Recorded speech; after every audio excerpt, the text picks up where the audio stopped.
you push your sister? You want to go home now? Yes. Aww.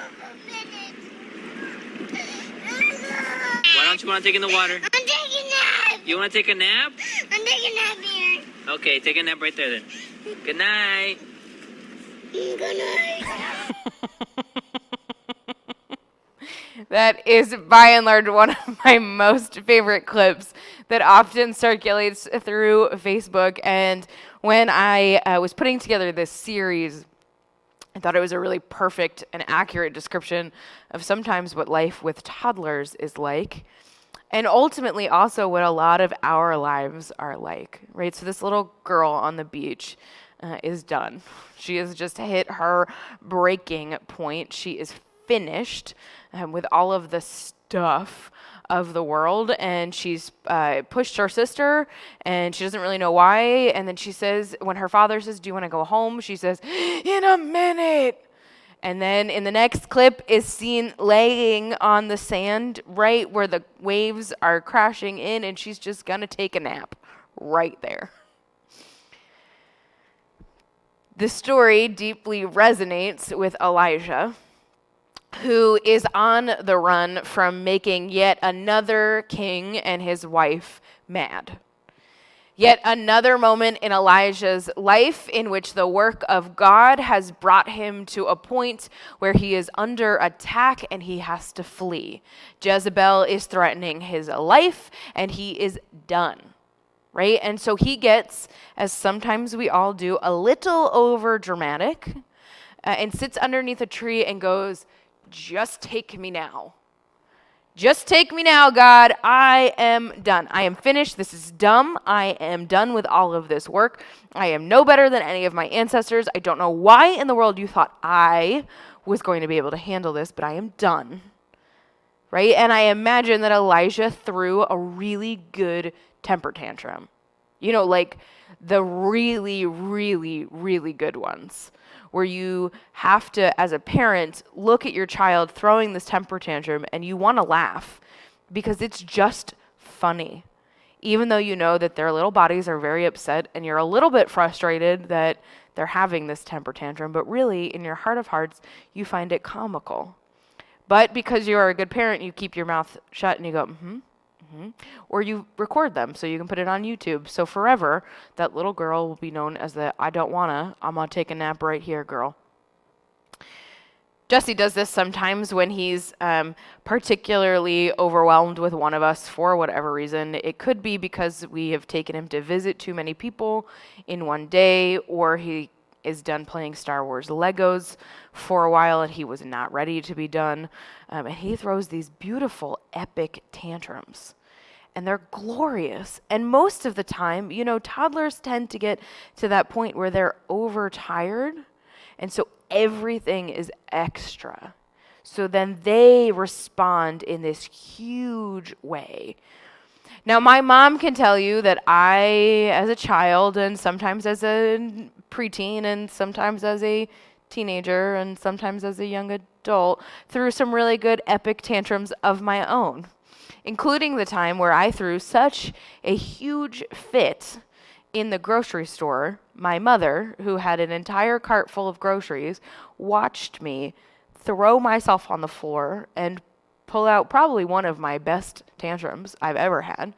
And instead of, you know, my mom has always been a phenomenal parent. And instead of just feeding into my tantrum and being like, well, you have to stop because we're in public, my mom left her shopping cart, threw me over her shoulder, and took me home. And promptly, 5 minutes after I got in the car, I was asleep. Because really what I needed was a nap. Now, maybe your toddlers or the experiences that you've had with toddlers in your life are much like what we have with Jesse, where he doesn't like to take a nap. And he doesn't want to take a nap. He has what people in my generation call FOMO, fear of missing out. He is afraid that if he takes a nap, he's going to miss out on something really cool. And he's like, no thank you. So there is no nap time anymore for this 4.5-year-old. And we all know that sometimes we get to that point where we probably should have taken a nap because it's just a little too much. And all of our defenses that we are good at in keeping the stressful stuff at life at bay begins to break down because we're tired. Or, again, as my husband and my mother and my father and my sister can attest to, I can't go more than 2 hours without eating. Like, I need a snack just about every 2 hours. Otherwise, I get to that point of what I like to call being hangry. Right? So sometimes I get into a mood, and my mood is just because I'm hungry and I need to eat something. So I pack snacks everywhere we go, right? We get into the car for what I know is going to be longer than 2 hours, and there are snacks. When we went on our parade 2 weekends ago, last weekend, and we were in the car for 3.5 hours, I had snacks. Okay, there was a coffee and snacks because I know myself well enough now that if I don't eat, then I get really angry. And it turns into my inability to be able to process or ward off all of the stuff that's going on around me. We know that when toddlers get tired, often their trigger points are very small, right? It's I don't like the kind of cookie you gave me. Or my cousin has the color popsicle that I wanted. And these huge meltdowns occur. And we can sit there and be like, oh man, this is a toddler only problem. But then when we really take a deep look at it, it's a problem that all of us have. And so it's funnier when toddlers do it.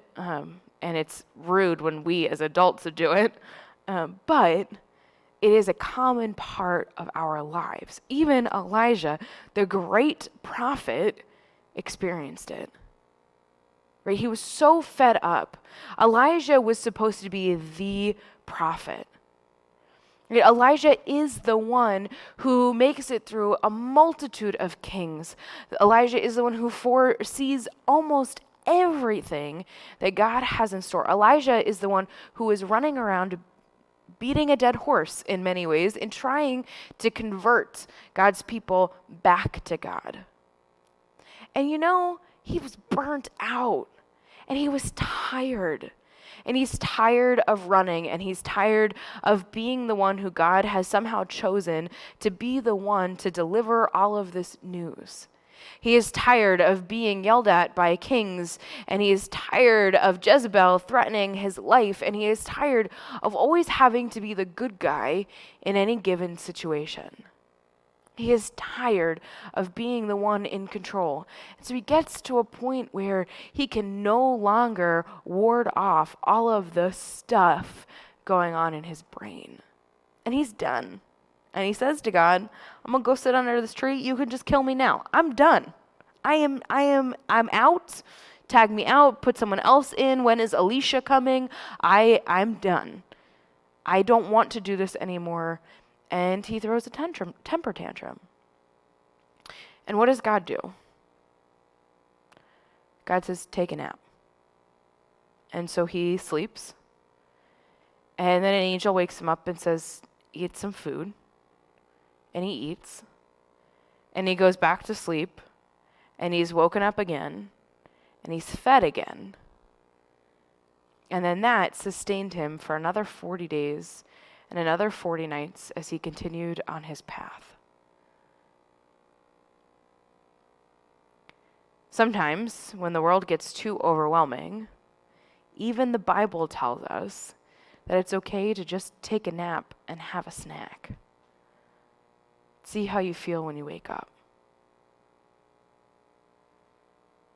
Sometimes that's what we do with our toddlers, right? We hand them a snack, and we put them to bed, and we say, let's see how you feel in a couple hours. Nothing about the journey of developing and strengthening our relationship with God, nothing about the journey of following Jesus has ever promised to be easy. There are no magic words. There is no magic formula. There is no perfect thing that will make this an easy journey. And I'm sure many of you, like me, are fed up. I'm done. I'm done with trying to fight with people in the grocery store who don't know how to wear their masks correctly. I am really tired of the constant argument going on in my brain about when to reopen for in-person worship. I am tired of listening to people yell at each other and call each other horrible names. I am done and fed up with the stuff of living in a global pandemic and everything else that's going on. I'm done. And there are days where the best thing that I can do for myself is take a nap. Because I really want to sit and yell at God. Because I think it'll make me feel better. And to be totally honest with you, it does make me feel a lot better. Because this is normally how my life goes. I get to a point where I reach my breaking point. And I'm frustrated, and I'm angry, and I'm fed up. And then I scream at God for a while. And I go, why?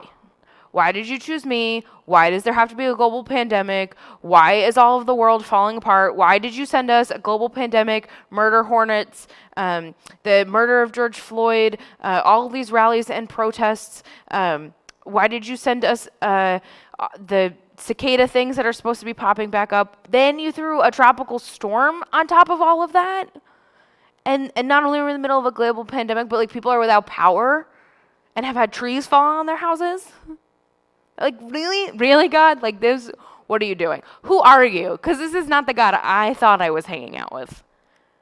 Right? This is not the God I thought I was serving. This is not what I thought we were doing. I'm done. Clearly no better than anybody else who has come before me. So if you could just take me now, that would be fine. And God goes, okay, take a breath. Do you need to go to your calm down corner? And I go, I think so.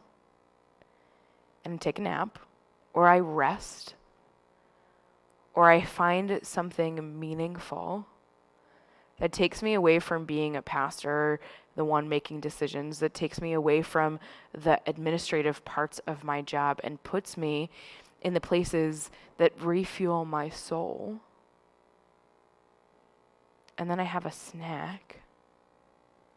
Right, which is really important to me. I'm just really going to be really honest. The snack thing is really an important thing. Right? And I breathe. And I step away from. And I recharge and I refuel. And then I'm ready to go. I'm ready to go for that next 40 days and 40 nights.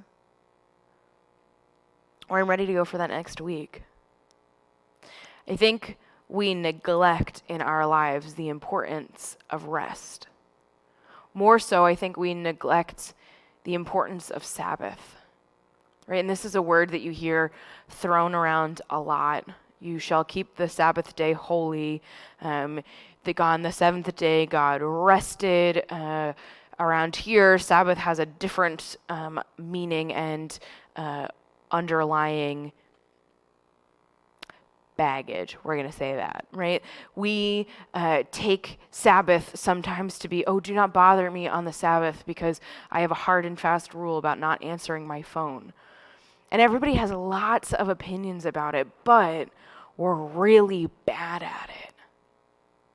We're really bad at taking time away from the stuff in order to just be.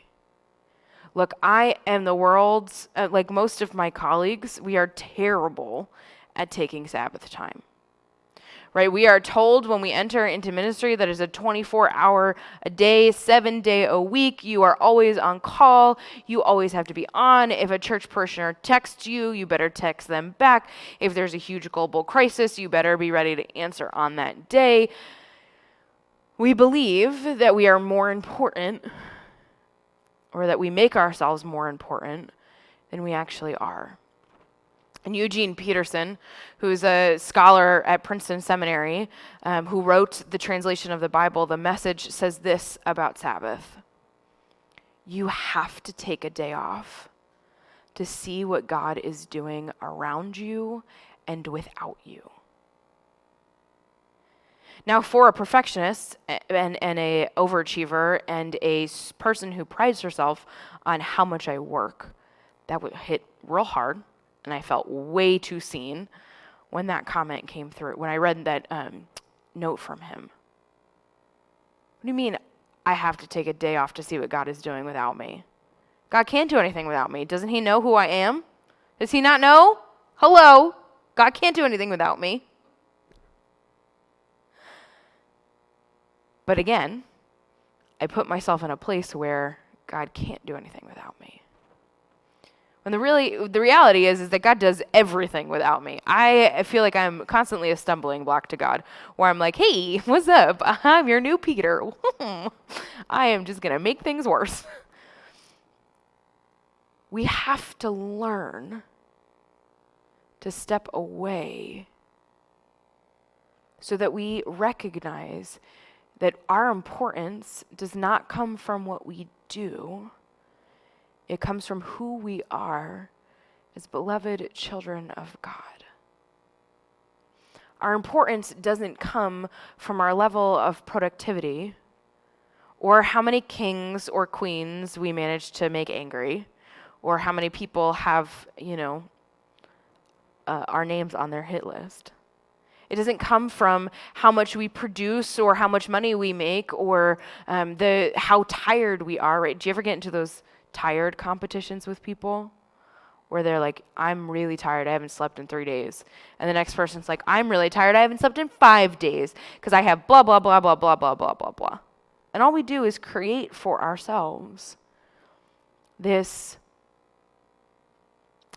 competition to be more burnt out, to be more frustrated, to be less productive. Elijah's story tells us that God asks a lot of us, but God doesn't ask us to neglect ourselves, and that we need to take time away to breathe, to nap, to not be in charge, to know that God continues to go on around us and without us, and that is beautiful. It is important because our importance does not come from what we give to God, but what God does through us. So take time to take a nap and have a snack. To know that when you hit that point of hangry or temper tantrum life, right, where you are so ready to throw a fit, it's probably because you are lacking Sabbath time. You are lacking an opportunity to sit fully in the presence of God. It's like the Mary-Martha story, where Martha gets mad at Mary because Mary is sitting at Jesus' feet. Because Mary chose to sit in that moment. And look, I understand Martha. I am a Martha. I'm in the kitchen. And sometimes I get really annoyed when I'm the only one in the kitchen. But sometimes being in the kitchen means I miss out on some really profound moments. If I had learned to just be, I would have been a part of. If I had learned to put away all of my need to be busy and to have my hands full and practice the art of taking a nap and eating a snack so that I would be prepared and ready to go, maybe I wouldn't have burned out so quickly.